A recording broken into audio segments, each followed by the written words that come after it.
Welcome to this explainer. If you look around at the absolute chaos of our AI era and wonder how are we ever going to find any peace of mind, well, trust me, you are definitely not alone. But here's the twist. The solution we're looking for, it might actually not be some shiny new productivity app.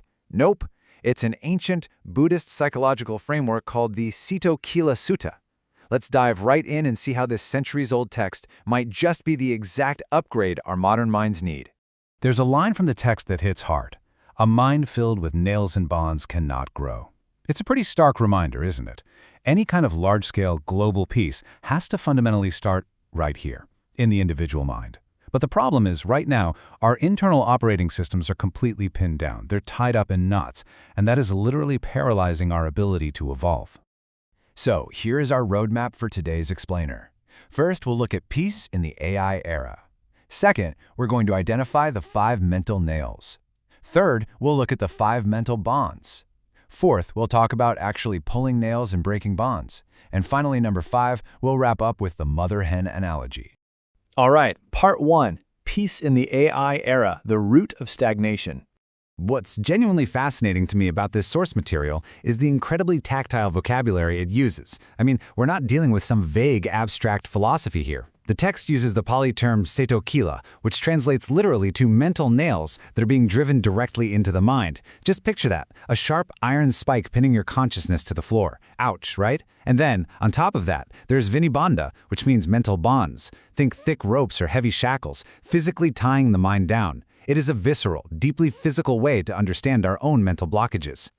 Moving on to section 2, the 5 mental nails. So, the sutta identifies 5 very specific mental nails. Now, the first 4, they're basically deep-seated forms of skepticism. We're talking about doubting the teacher, doubting the teaching itself, doubting the community, and doubting the training. The 5th one, though, is harboring anger or hostility toward your peers. And honestly, just think about how perfectly this maps onto your life right now.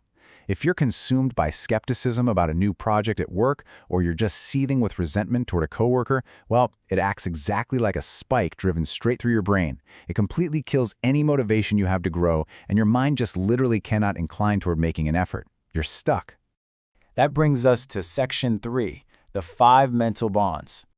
Okay, so while the nails pin us in place with all that doubt and anger, these bonds, they tie us down with heavy, dragging attachment.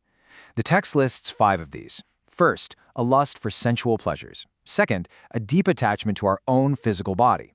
Third is a fixation on external forms. Fourth, and let's be real, this is a highly relatable one, indulgence in the laziness of overeating and sleeping. And the 5th bond, which I find deeply fascinating, is practicing strictly with this grand ambition to be reborn as a deity. It's brilliant, really, because it shows how our attachments can range from sheer physical laziness, like sleeping all day, to these high-minded, ego-driven spiritual ambitions. Either way, they act as heavy ropes weighing the mind down so much that true, sustained effort becomes completely impossible. All right, let's get into the fix. Section 4, pulling nails, breaking bonds. There is such a profound contrast between a mind that's held hostage and one that's finally set free.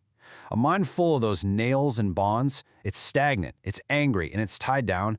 But when you finally acknowledge those ancient blockages and pull them out, this incredible, profound release happens. The mind just instantly shifts gears. It becomes capable of striving again. It gets clear, it starts growing, and it becomes totally dedicated to this continuous work of burning away mental impurities. It's a total game changer. And when that friction is finally removed, something pretty incredible unlocks. 15. The text reveals that freeing the mind naturally activates 15 distinct factors of effort and zeal. No joke. You suddenly develop all these bases of spiritual power, things like will, energy, and investigation. And it all culminates in this state of supreme, unhindered application. You've essentially built the absolute perfect internal environment for profound realization to happen. Which leads us beautifully into section 5, the mother-hen analogy.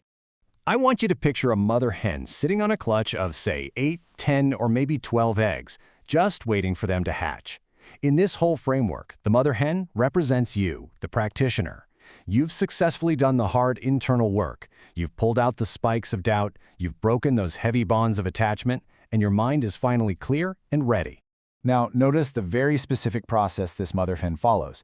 She incubates the eggs properly, she provides them with steady warmth, and then they just hatch naturally. The absolute core lesson here is actually what she doesn't do.